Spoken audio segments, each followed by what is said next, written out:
สมัยอยู่ภูเขาอันไกลจันทไก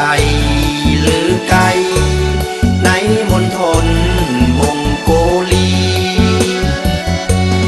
ในบ้านบอนตอนนค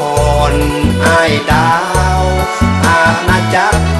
อ้ายลาวก็ยืนยาวเมืองเลืองสีอยู่เป็นพืชแผ่นแน่นหนาด้วยสามัคคีในคันศัตรูลาวีลาวเสียทีจึงพ่ายลงมาประวัติศาสตร์ซ้ำแล้วซ้ำเล่า